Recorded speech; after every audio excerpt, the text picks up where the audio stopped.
holding Rashi. Litzovim Olav. Says he saw three people. Litzovim Olav. What is the word? Olav, standing upon him. The fun of means before him. Olav maten menasher. Avolosh klapi malochim. The reason why he uses the term Olav, because in terms of angel being an elevated type being, Vayar, it says Vayar twice. He saw them, then it says he saw them and he ran. Ma Vayar, based upon Marishan Kamashmod. First one means literally, he saw them visually.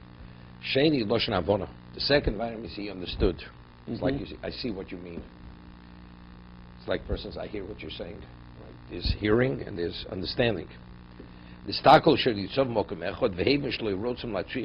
understood they're waiting in one location and not moving. So he understood from their body language, they didn't want to inconvenience him, burden him. So he went and he ran towards them. Although they knew, nevertheless, they hesitated because to indicate out of respect that truth is they don't want to burn him. When they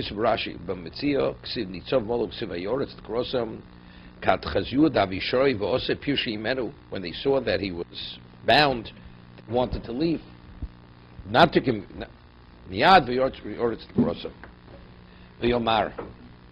Adni.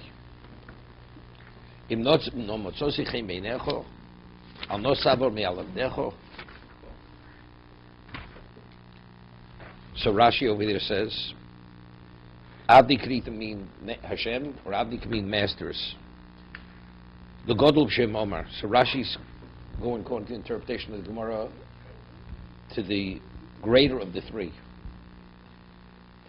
Shom of Korb Kulam Adonim, because that's the plural of Adoni, so the plural is with the comments. Well, the Godel Omar Al No. So he starts in the plural, and then he goes to the singular. Al No. Didn't say Al No Savoru, right? Or Savru. Godel Omar Al No Savor became Shuliyabru Yamdu Chaverimo. So if the greater of the three doesn't leave, the other two will remain with him. Loshen Zehu Chol. According to this interpretation, Adni, the Noi is what means masters. It's not referring to HaKadosh Baruch Hu. Varacher, two opinions in the Gemara Shavuos. Varacher Kodeshu. What's he saying to HaKadosh Baruch Hu? Kodeshu. Yeah. Vayomer LaKadosh Baruch Hu lahamtid lo at sheyorutz v'yachnis es orchim. He's asking Hashem, wait. He's going to hurry and he's going to bring in the guests. Vaval pi shekos v'ach v'yorutz l'krosom. Hamiru kodem l'chein hoiso. Okay. What are we going to ask?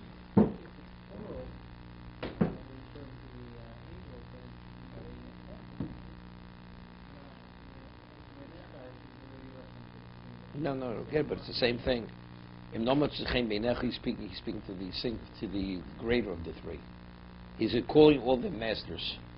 But in terms he understands, he's asking not to leave. So by asking the greater of the three not to leave, the other two will remain. That's what Rashi says. If they agree as a Torah, how do they say it? The way it reads. They're not arguing how to read the word. The question is, what does the word mean? Right. Does it mean Hashem or does it mean masters? Yeah. It's a question of the Gemara. So when you say this, right, do you say Hashem or do you say the way it's read? Okay? Right.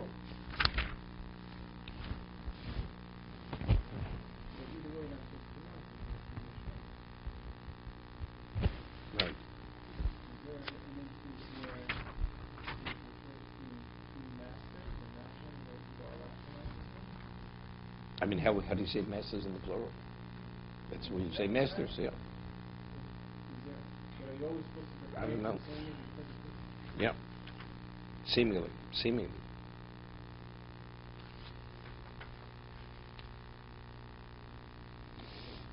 Yukach nomat mayim. Take a little bit of water. He could have said Yukach mayim. What's the ma'at mayim? And what's the no? We have the Ramban. He speaks about the Orach Chaim also. Yukach nomat mayim brachtu rafleichem. Wash your feet. Vishonu tachseitz.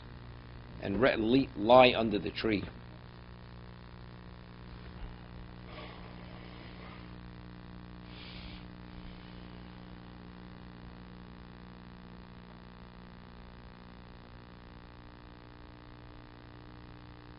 Over here, what do you have to say, mat? Yukach mayim. So the Ohr HaChaim HaKadosh says, Ulai shlo rotze lishanas minik al lukuach b'orachim. Shoy magdim lirchotz ragleim l'chashoshas avodas zora. Person doesn't want idolatry tracked into his house. Ka'omram zal. So what does he say, mat?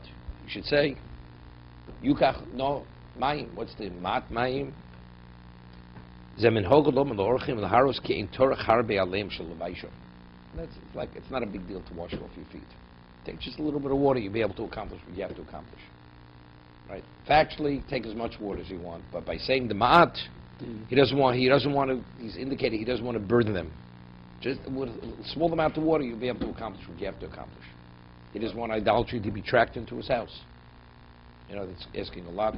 You mean you want me to go to the bathhouse? No, that's Yukach no mat mayim. Yukach ayidei shliach. Yeah, but evidently it was more. Of that water, take a small amount. Yukach ayidei shliach. Look, see, remember what you learned in second grade. Very good. Well, why even say Yukach no mat mayim? It says Rashi. Because he's giving the order. He's giving the order. It should be taken. He says, water will be brought to you. Somebody. Okay. Sha'Kodesh Baruch Hu shilem l'bonav al yidei shliach, because it was done al yidei shliach. So when we were paid for this, it also came through an intermediary. Shneimar Vayeira Moshe es yodav yachas haselach. I mean, that the Chazal say. Anything that he did himself came directly from HaKadosh Baruch Hu. Anything he did through an intermediary came through an intermediary. So the bread, offering the shade of his tree, which there was no other person involved, there was no intermediary, came directly from Hashem. The water that came through an intermediary, then the water came through an intermediary. That's Vayach Moshe Saselas. Comes out interesting. We don't find Avraham Avinu's faulted for this. But this is just the concept of Mida Keneged Mida. Hashem rewards Mida measure for measure. He is the equivalent of HaKadosh Baruch Hu. Direct, you get it direct. Indirect, through this comes at the whole idea of what? Of Dabru El HaSelah. So it comes at if Avraham Avinu wouldn't have given it through an intermediary, wouldn't have offered the water, the whole scenario of presenting Shimon no Amorim, it would have never presented itself, that he would have violated the command. Right? The water ceased, he prays, comes back. Naturally comes back. Right? Over there he's not defying what Hashem tells him to do. Right? But it's because it came al yidei shaliach. So okay, Moshe, now speak to the rock. That's the intermediary, speaking. So instead of speaking, he struck the rock. Okay, that's why Moshe Rabbeinu didn't go in. It's interesting, over there, the Ohr HaChaim HaKadosh brings about 8 or 12 reasons. What exactly was the chet of the main riva? One I think you said the name of Rabbeinu Yonah. Learning is important. Broaden your knowledge. It says Shimu no hamorim. He referred to Klaus as morim. Rabbeinu Yonah says it's a disrespect. That's to be refer. Could you imagine you speaking to a prince and say you rebellious person? It's disrespect. How do you speak that way? How do you speak about Klaus? So call them morim, rebellious people. So for that, this is the reason why he didn't go into Eretz Yisrael. So according to that, even if he would have come naturally, that he when he rebuked them, he used that term morim. That's the reason why he didn't go into Eretz Yisrael. But if you learn the way Rashi learns, that he should have spoken to the rock, not hit the rock, then it's only because it was like the shliach, that whole scenario presented itself.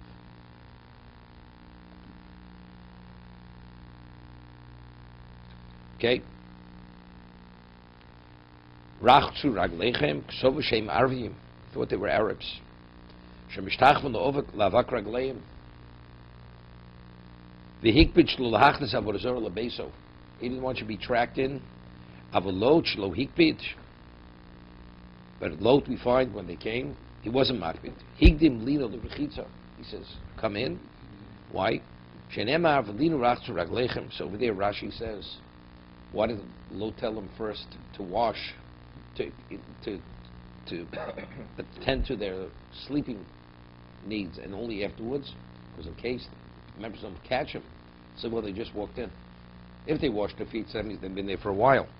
It's like this, the members of Tom will accuse him of hospitality, because it was a capital crime in Sodom He says they just walked in. You see, their feet are still dirty.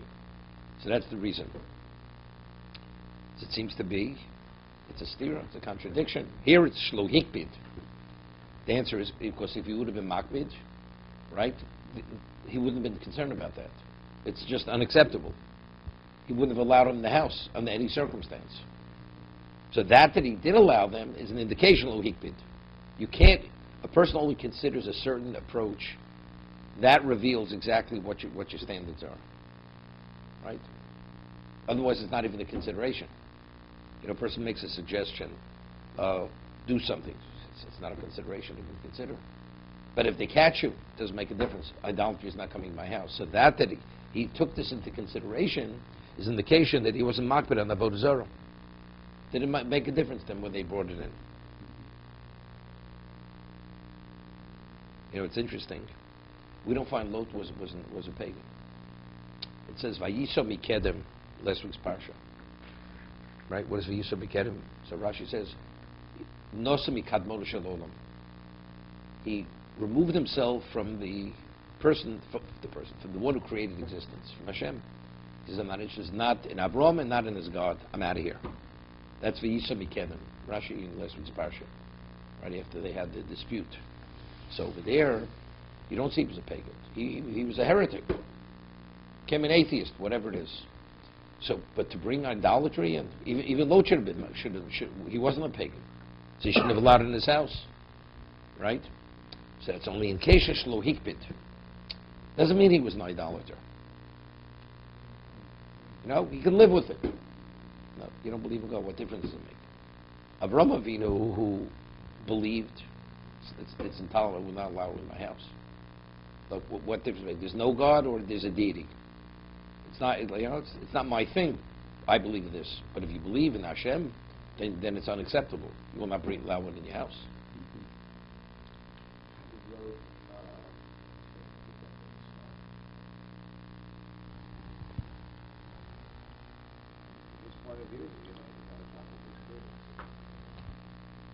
Alan's becoming a psychiatrist now. Putting him on the couch.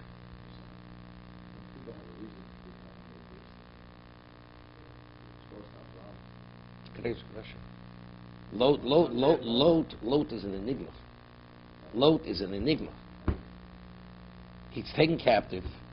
Avram saves him, miracles which are beyond. He moves back to Sodom. Could you imagine? After what he saw happens, he moved back to Sodom. And who brought it about? Your uncle. Evidently, your uncle's not an ordinary guy, an ordinary person here. And when you're in Egypt, your sister, the miracles with Paro, right? We're not talking about ordinary people. So where are you? What do you have? Your head in the sand? The whole thing doesn't make any sense. Well, but I'm traumatized. Okay, you know something? Go take a pill and go to sleep. You know what I mean? It's nonsense. You know, you say grow up already. After what we were shown, you should recognize the reality. And it was your father's decision. Nobody threw him in the fire. It was his own decision. Nothing's changed today. Nothing has changed. No, but look, That's the nature of people. That's people.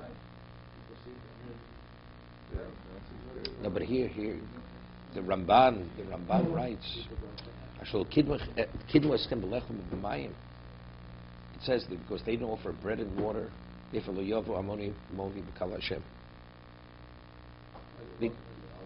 no, why? Because they were ingrates.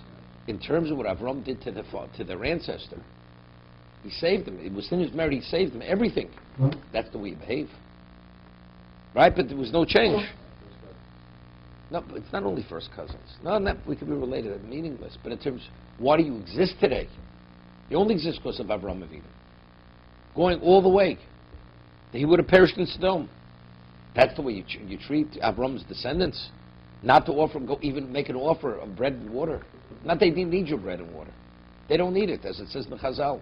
We had the bear and we had the man in the desert. We didn't need it. But what we call menschlichkeit, as a human being, show a little appreciation. Right? We're not interested. You know, he's a black hatter. I have no interest in him. You know, it's not my cup of tea.